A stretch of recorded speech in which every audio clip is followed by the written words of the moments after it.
오늘은 요한복음 15장을 하게 됩니다. 이제 예수님께서 마가 다락방에서 제자들과 함께 예수님 돌아가시는 것을 예수님은 알고 계시니까 그것을 위해서 제자들을 모으시고 말씀을 해주십니다. 말씀을 해주시면서 서로 사랑하라 라고 하는 새로운 그러한 명령을 제자들한테 하십니다. 그렇게 하시면서 또 겸손히 어떻게 섬겨야 되는가, 그리고 본인이 이제 십자가에 돌아가서 십자가에서 피 흘려서 돌아가시게 되지만은 제자들한테는 걱정하지 말 것을 당부하십니다. 당부하시면서 이제 하나님이신 예수님께서 몇 시간 후면은 인간의 몸으로 사형 판결을 받고 십자가상에서 몸이 찢기고 돌아가시게 되는 그러한 광경들입니다.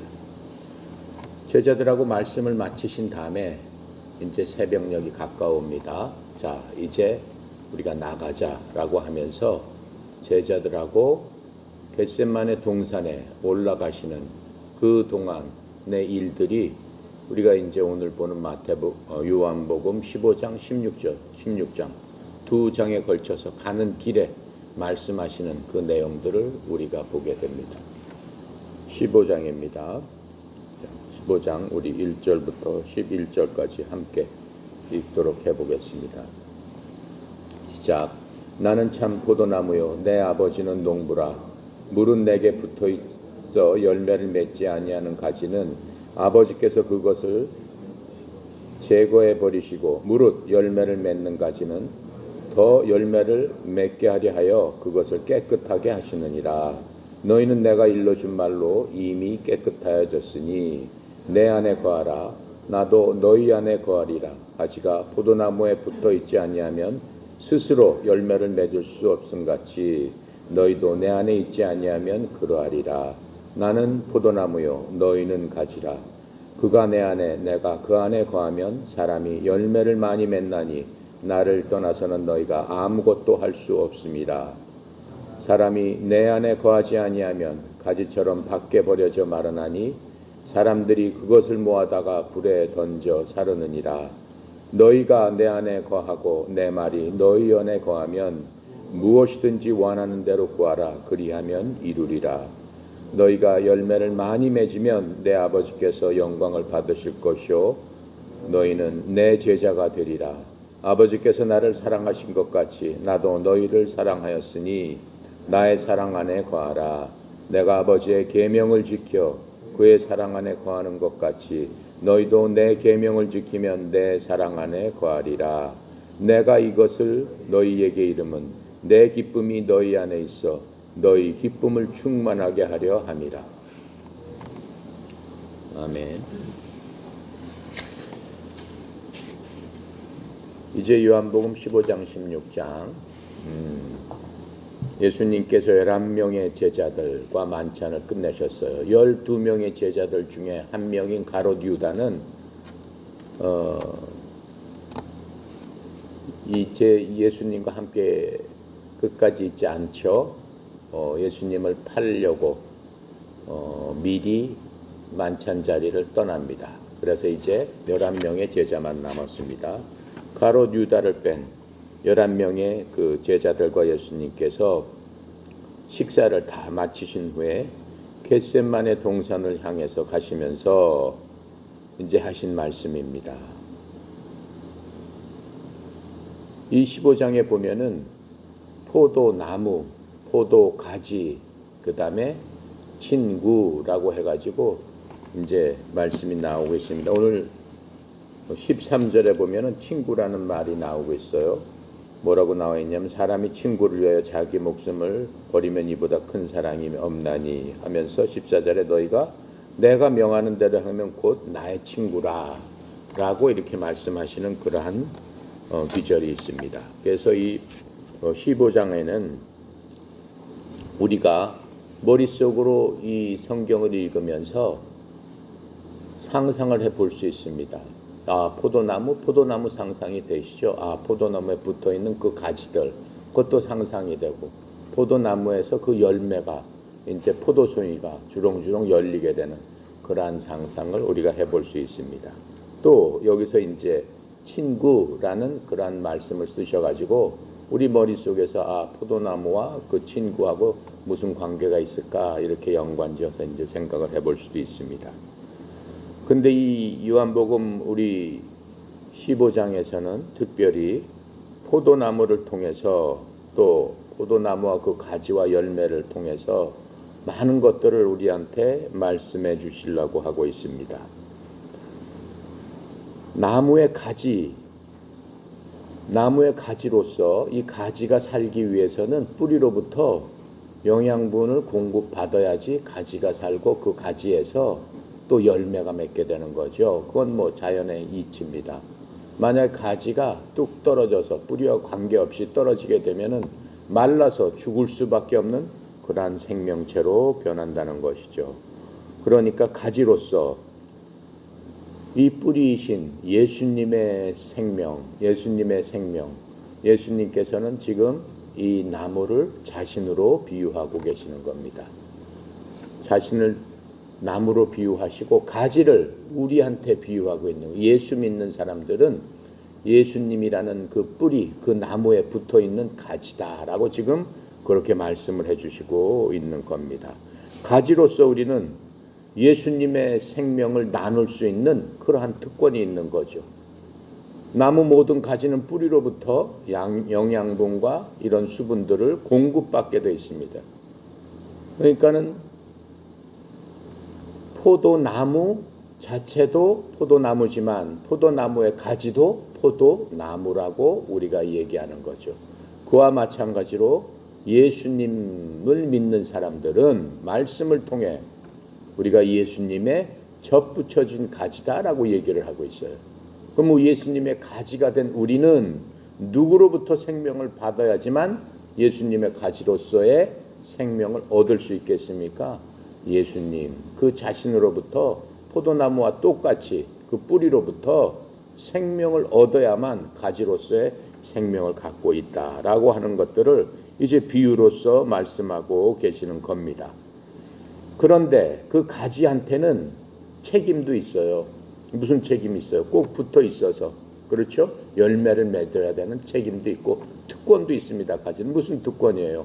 뿌리로부터 영양분을 공급받을 수 있다라고 하는 특권과 또 권리와 또 책임을 동시에 갖고 있다라고 하는 겁니다. 근데 가지가 뿌리하고 반대돼서 나는 받기 싫다라고 하면은 그게 그렇게 되는 겁니까? 붙어 있는 한은 그렇게 될 수 없는 거예요. 만약에 계속 가지가 그렇게 된다면 그 가지는 잘라져 나가게 되는 거죠. 자, 그러한 말씀들을 이제 성경은 비유로 말씀하고 계십니다. 1절에 보면 나는 참 포도나무요 내 아버지는 농부시다 이렇게 말씀하고 계세요. 내 아버지는 농부시다.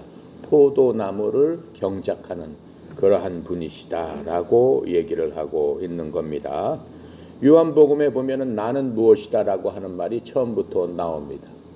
나는 무엇이다 이렇게 비유로 계속 말씀하셨는데 요한복음에 보면 나는 하늘로부터 오는 참 빛이시다. 나는 참 양식이다. 참 빵이다 이렇게 말씀하시고 나는 참 생명수다.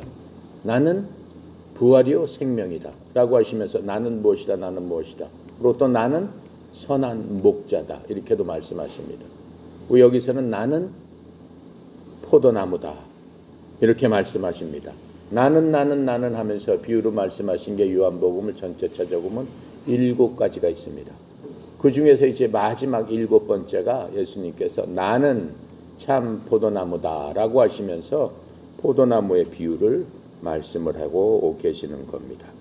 이스라엘에 여러분이 가보면은 주로 생산하는 것이 이 바로 포도나무입니다. 포도나무는 이스라엘 사람한테는 없어서는 안 되는 귀중한 농작물입니다. 생명의 근원이기도 하면서 또 부를 만들어내주는 부자가 될 수 있는 경제적으로 이익을 줄 수 있는 그러한 나무입니다. 그래서 이 포도밭을 경작하는 것은 이스라엘 사람들의 삶에서 굉장히 중요한 비중을 차지하고 있습니다. 헤롯 성전에도 보면은 그 헤롯 성전의 장식품 이렇게 해놓은 것들이 황금을 해서 포도로 상징해 놓은 그러한 것들이 있습니다. 그래서 예수님께서 이 포도나무의 이미지를 이렇게 사용하신 것은 아마도 유대인들하고는 굉장히 친밀하기 때문에 누구든지 포도나무라고 하면은 귀 기울여서 본인들이 알고 있는 거니까는 듣고 생각할 수 있는 그러한 비유이기 때문에 이렇게 예수님께서 이런 비유를 15장에서 해주셨다라고 우리가 생각해 볼 수 있습니다. 15장에서 여러 가지 많은 말들이 있지만 우리가 몇 가지 키포인트로서 중요하게 미리 알고 15장을 읽게 되면은 우리가 성경을 이해하는데 예수님께서 말씀하신 그것을 이해하는데 굉장히 큰 도움이 될 겁니다. 먼저 포도나무입니다. 예수님께서 자신을 포도나무라고 하셨어요. 나는 참 포도나무요 내 아버지는 농부라. 포도나무를 경작하는 그분이다. 이렇게 말씀을 하고 계십니다. 과연 포도나무는 성경에서 어떻게 쓰여져 있을까? 한번 살펴보도록 하겠습니다. 실제로 성경에 보면은 포도나무를 세 가지 경우에 포도나무에 대해서 말씀을 해주시고 있습니다. 구약에 보면은 과거에 예수님께서 이 포도나무 비유를 하시기 전에 과거에 이 포도나무를 이스라엘 국가 자체를 상징했어요. 우리나라 꽃은 무궁화라고 했듯이 이스라엘에서는 포도나무 하면은 국가 자체를 상징하는 그러한 말로 사용을 했습니다. 어디에 나오냐면 시편 80편 8절부터 9절까지 내가 한번 읽어보겠습니다.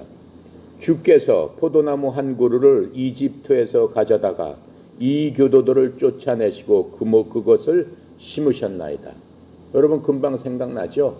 이집트에서 어떻게 해요? 포도나무 한 그루를 가져다가 이 교도들을 쫓아내고 심으셨다. 이스라엘 민족이 이스라엘에서 430년 동안 노예 생활을 하다가 그 민족을 이끌고 가나안 지방에 7족속 부족을 다 내쫓고 그곳에 이스라엘 국가를 세워주신 그것을 이스라엘이 세워지기 전 1000년 전에 다윗이 시편에서 하나님의 말씀을 받아서 대언하고 있었던 바로 그 구절입니다. 또 9절에 보면은 주께서 그것 앞에 터를 준비하시고 그것이 깊이 뿌리를 내리게 하시니 그것이 땅을 채웠으며 라고 하면서 이스라엘 국가를 포도나무로 이렇게 비유해 주신 그것들을 지금 말씀하고 계세요. 또 이사야서 5장 7절에 보면은 만군의 주의 포도원은 이스라엘의 집이요 그분께서 기뻐하시는 초목은 유대 사람들이니라.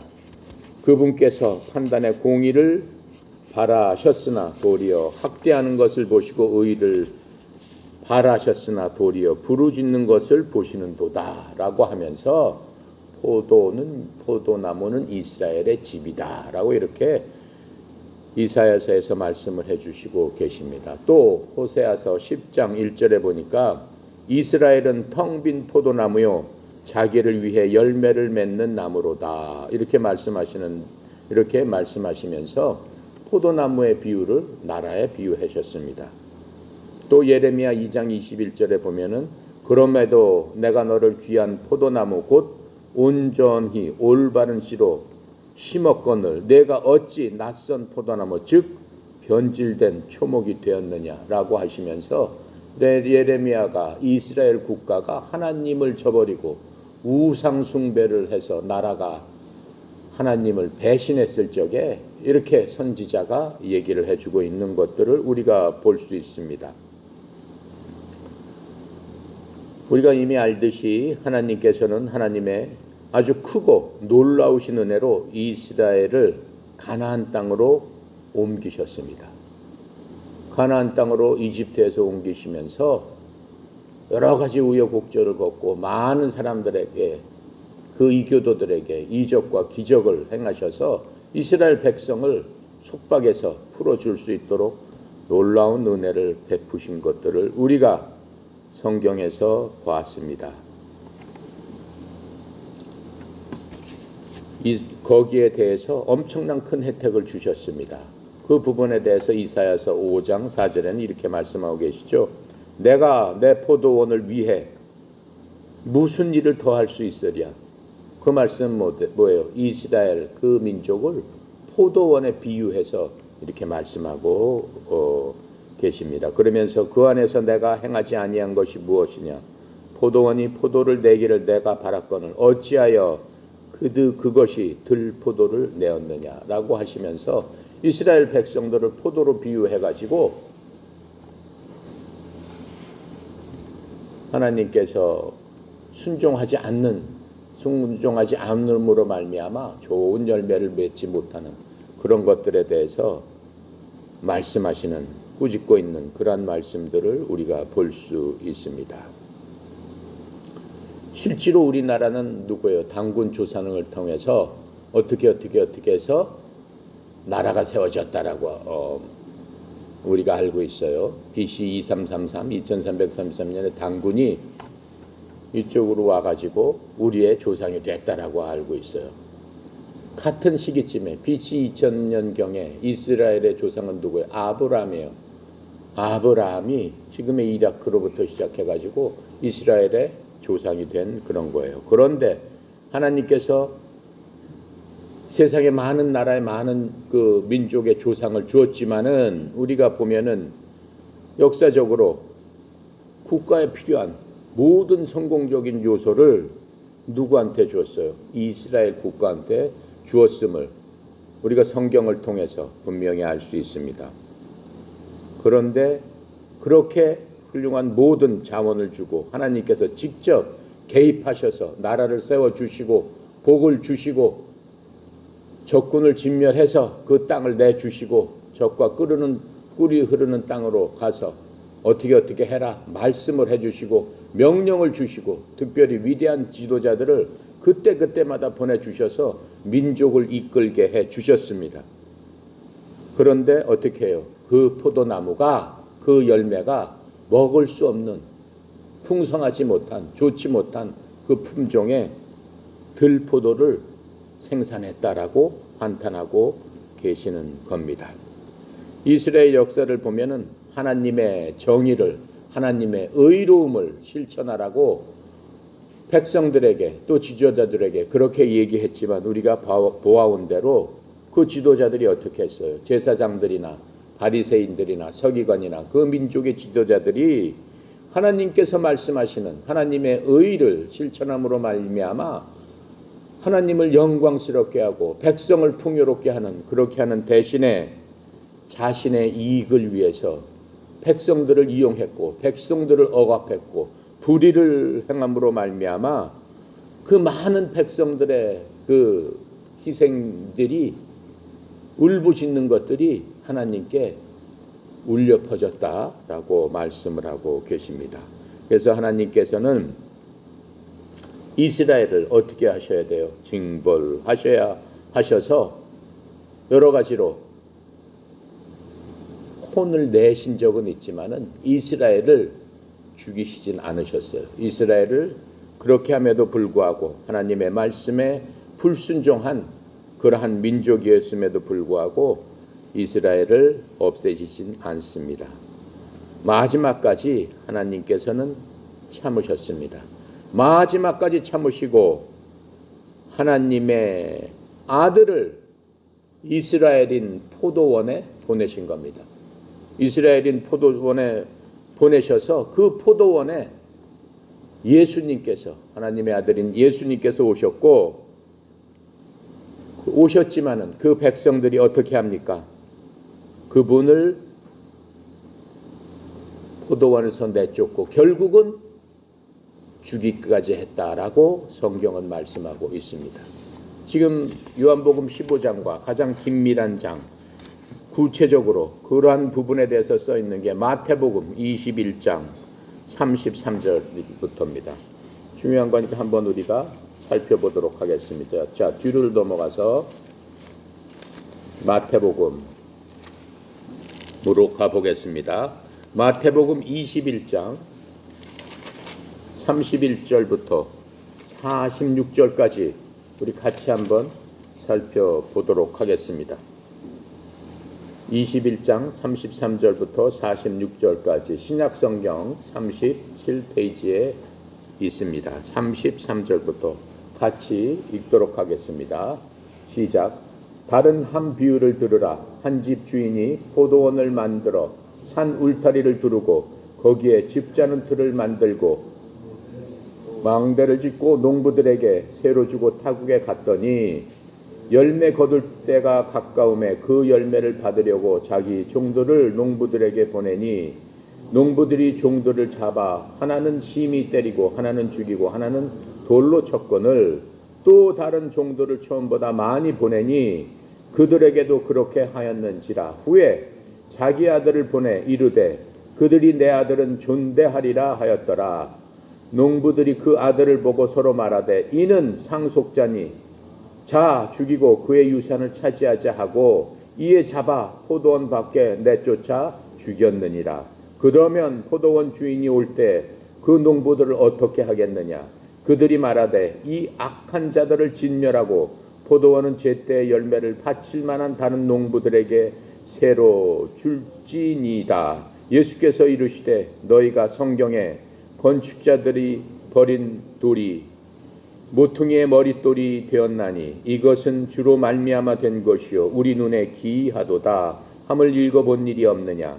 그러므로 내가 너희에게 이르노니 하나님의 나라를 너희는 빼앗기고 그 나라의 열매 맺는 백성이 받으리라. 이 돌 위에 떨어지는 자는 깨지겠고 이 돌이 사람 위에 떨어지면 그를 가루로 만들어 흩으리라 하시니 대제사장들과 바리새인들이 예수의 비유를 듣고 자기들을 가리켜 말씀하심인 줄 알고 잡고자 하나 무리를 무서워하니 이는 그들이 예수를 선지자로 알미더라. 자, 이 비유는 지금 전체적인 이스라엘 전체 역사적인 비유를 얘기하고 있습니다.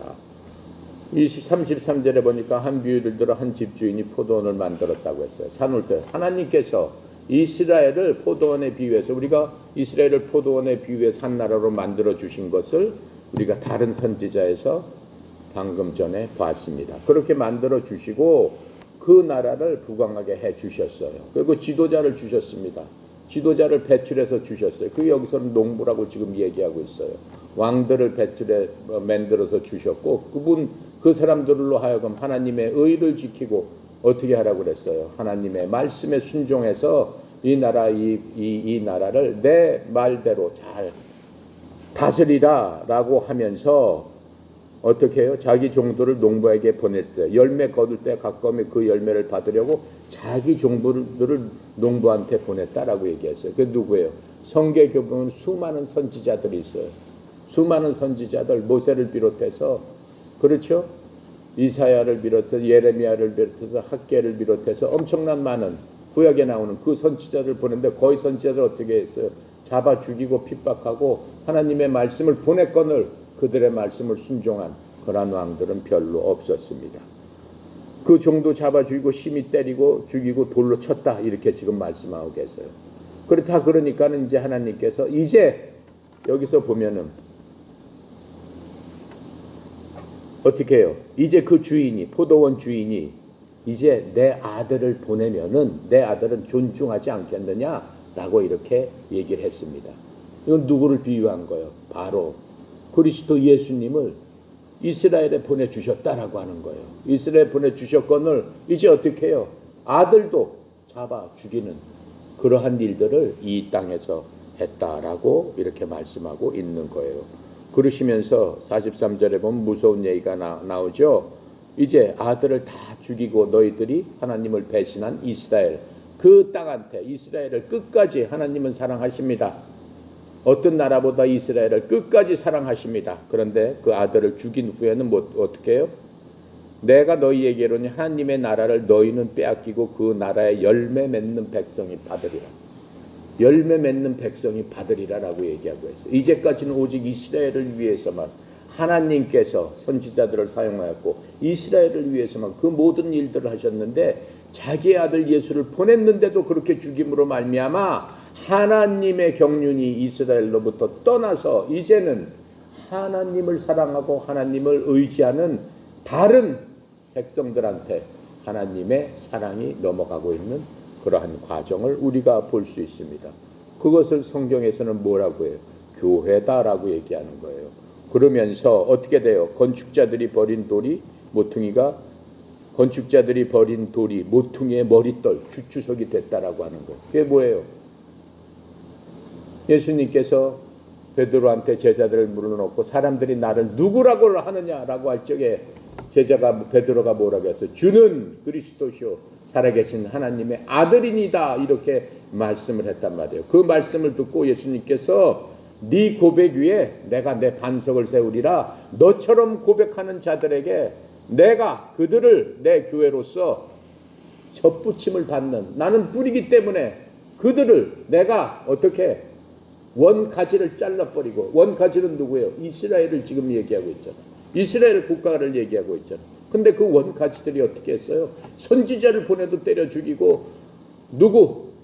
하나님의 아들인 예수님을 보내도 거부하고 예수님을 죽이고 하니까 이제는 어떻게 하겠다라고 하는 것. 그 고백 위에 우뚝 서는 사람들. 여러분이나 나나 그 고백을 하는 사람들이에요. 주는 그리스도요. 주 예수 그리스도는 나의 구원자입니다. 주님은 사람이 아니고 하나님의 아들이십니다. 라고 고백하는 자에게 내가 내 생명을 주리라. 예수님께서 말씀하시잖아요. 나는 무엇이다. 나는 무엇이다. 나는 참 빛이다. 나는 참 생명수다. 나는 살아있는 빵이다. 그렇죠? 나는 생명이요 부활이다. 나한테 접붙여져라라고 하는 거. 그 고백을 통해서. 그러면은 원래 가지는 잘라지고 그 자리에 고백하는 자들에게 하나님께서 접붙임을 받은 자들에게 생명의 하나님의 그 생명의 자양분을 공급해서 많은 열매를 좋은 열매를 맺게 해주시겠다라고 하는 바로 그 뜻을 얘기하고 있는 겁니다. 그래서 이 포도나무의 의미가 그렇게 중요함을 성경은 이곳저곳을 통해서 그렇게 해석을 해주시고 있습니다. 그것이 지금 이 포도나무가 첫 번째로는 구약에서 이스라엘 국가를 향해서 포도나무라는 말을 비유로 쓰셨다라고 하는 것을 알 수 있습니다. 두 번째는 미래의 포도나무가 있습니다.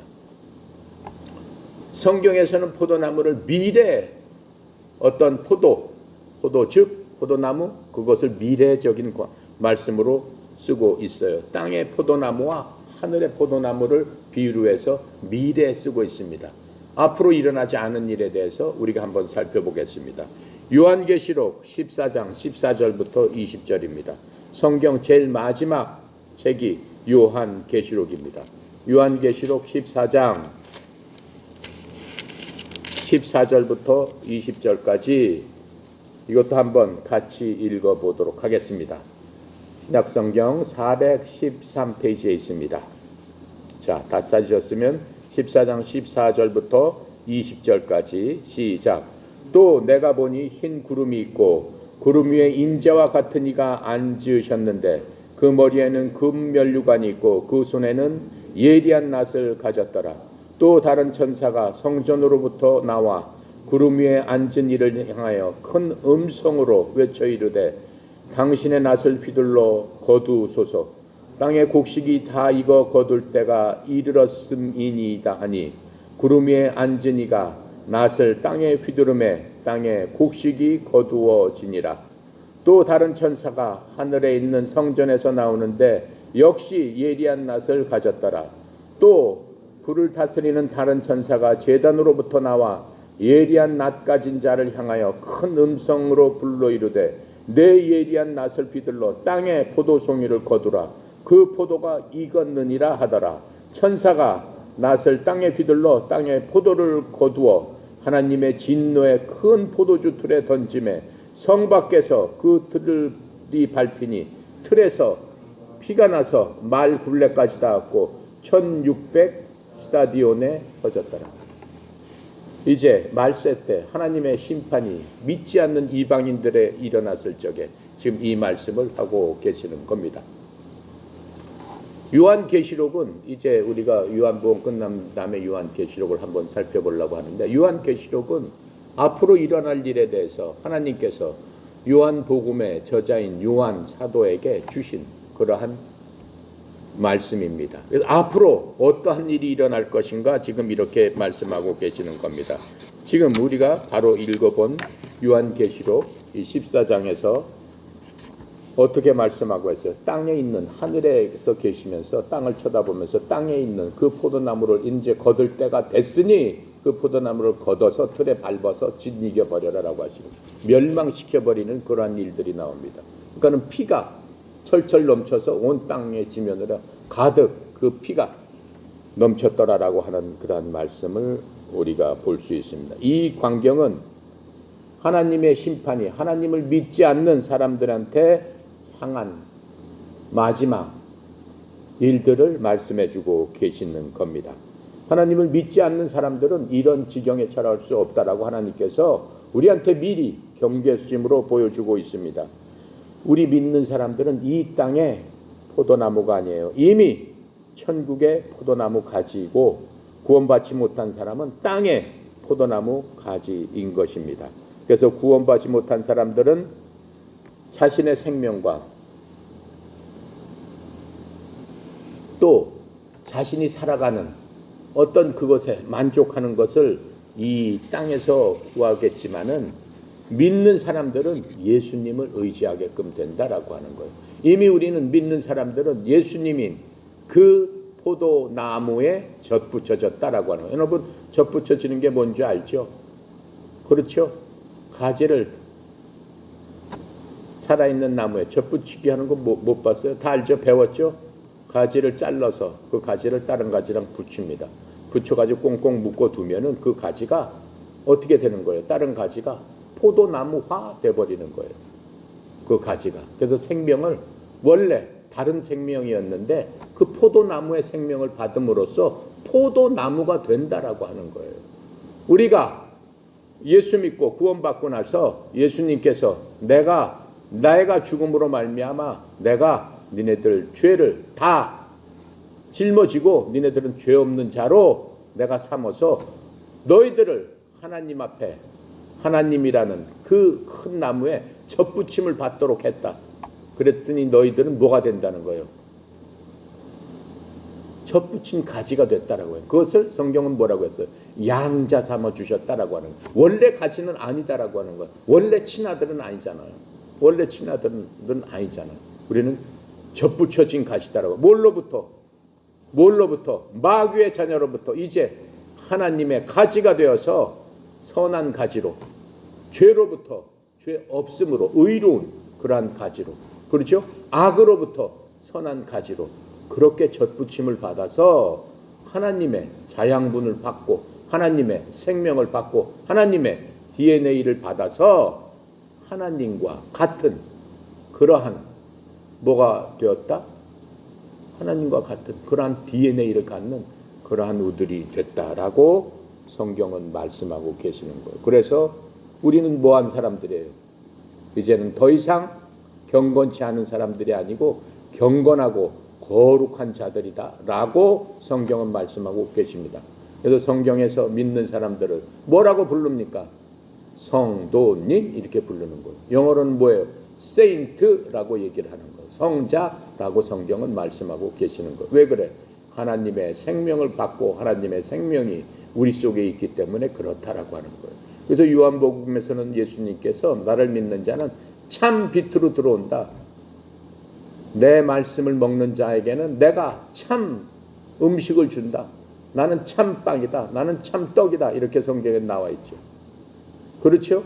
나에게 오는 자에게는 내가 네 뱃속에서 생명수가 흐르게 할 것이다. 나는 참 생명수다. 나는 참 물이다, 참 음료다, 이렇게 말씀하고 계시는 거예요. 하나님을 먹는 게 뭡니까? 예수님을 먹는 게 뭡니까?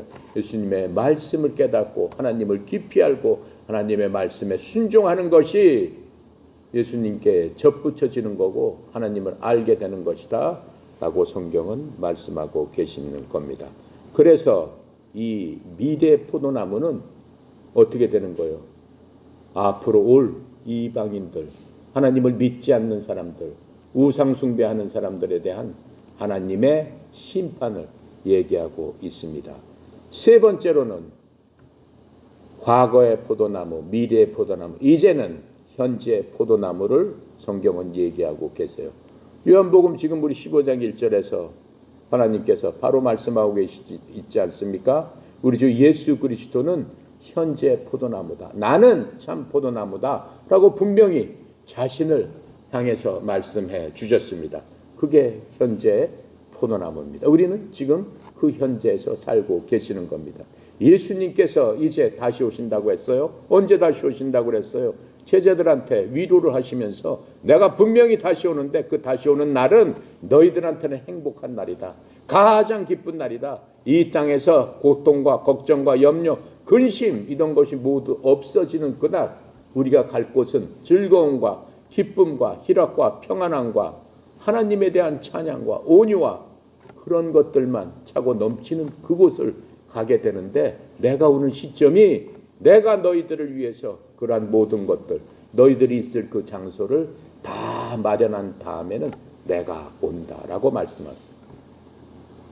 믿는 우리들한테는 이미 우리는 그리스도 안에서 가지로서 접붙여져 있기 때문에 얼마나 기쁩니까? 이제 정말 원뿌리한테로 가서 정말로 이 땅에 힘들고 어려운 그 모든 것들이 다 지나가고 즐거움만 있기 때문에 걱정 근심이 없고 너무 감사하는 거죠.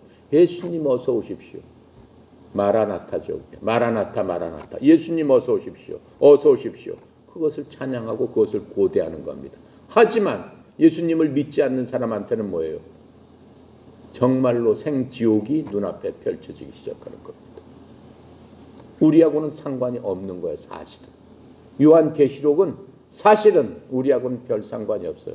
하지만 요한계시록은 정말로 이 땅에서 얼마나 큰 지옥이 벌어지는가를 말씀을 해주고 계시는 겁니다.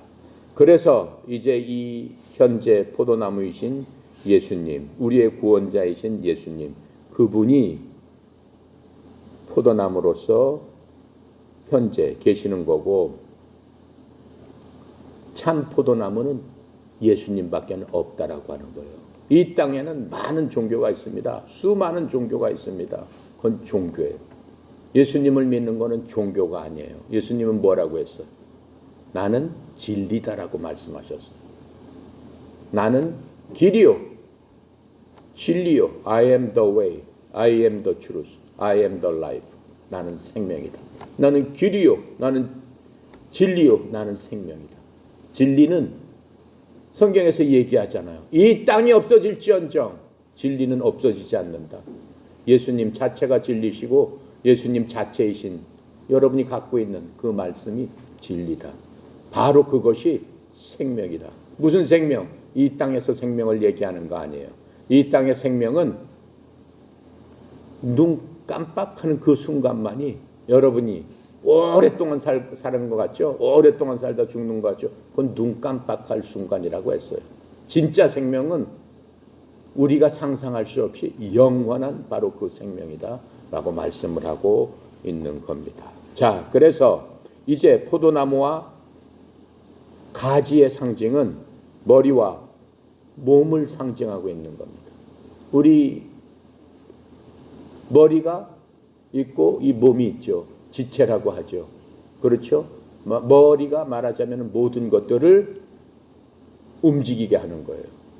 이 신체 구조도. 그래서 예수님께서는 머리가 되시고 우리는 그 지체로서 몸을 서로 연합해서 지탱하고 있다라고 하는 겁니다. 그래서 예수님과 우리는 살아있는 관계를 갖고 예수님에 속해 있는 그러한 자들이다라고 하는 것들을 우리가 잘 깨달아 알아야 하는 겁니다. 그래서 예수님과 결합된 우리는 살아있음으로 말미암아 열매를 맺을 수 있습니다. 또한 예수님과 우리는 뭘로 결합됐어요? 사랑으로 결합됐어요. 예수님께서 우리를 다른 가지로부터 젖붙임을 할 적에 그냥 뚝 잘라서 일로 와라 해서 젖붙이셨어요? 그렇게 안 했어요. 엄청난 대가를 치르고 우리를 젖붙이셨습니다. 그게 무슨 대가를 치른 거예요? 이 땅에 오신 분이 자기 생명을 내놓고 우리를 젖붙이기 위하여 자기 생명을 지불하셨다라고 하는 거예요. 그냥 가장 큰 생명을 지불하신 그분, 그게 무슨 뜻이에요? 가장 큰 생명을 지불했기 때문에 예수님께서는 자신의 생명을 주실 만큼 어떻게 하셨다? 우리를 사랑하셨다라고 하는 거예요. 여러분이 가만히 생각해 보세요. 여러분의 가장 사랑하는 사람 있을 거 아니에요? 지금 가장 사랑하는 사람을 마음속으로 생각해 보세요. 내가 내 생명을 주도록 내가 과연 그렇게 사랑할 수 있을까? 그렇죠?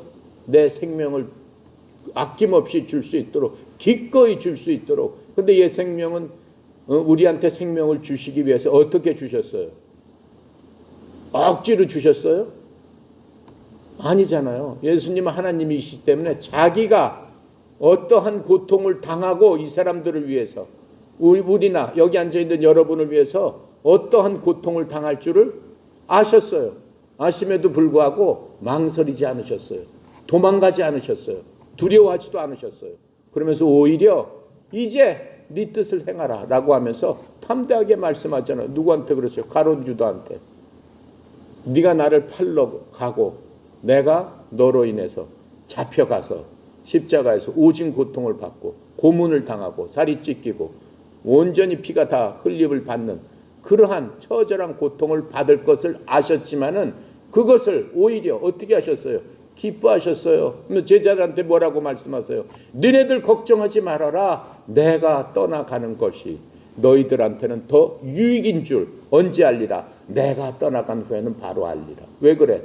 너희들이 내 위로를 직접적으로 이제 받게 됐기 때문이다 라고 말씀하세요. 그러면서 보내주신 하나님의 영, 그리스도의 영, 바로 위로자 성령님이 우리들 속에 한 사람 한 사람 속에 우리가 힘들고 어려울 때마다 직접적으로 말씀을 통해서, 그렇죠? 하나님께서 우리를 위로하신다. 환경을 통해서, 또 다른 상황을 통해서, 또 다른 사람을 통해서 그렇게 하실 수 있는 분이 오시기 때문에 오히려 너희들한테는 어떻게 더 좋다. 뿐만 아니고 내가 하늘에 올라가서 너희들의 잘못을 위해서 하나님께서 용서해 주시도록 너희들을 위해서 중보해서 너희들 대신에 기도해 주마. 이렇게 말씀하시는 거예요.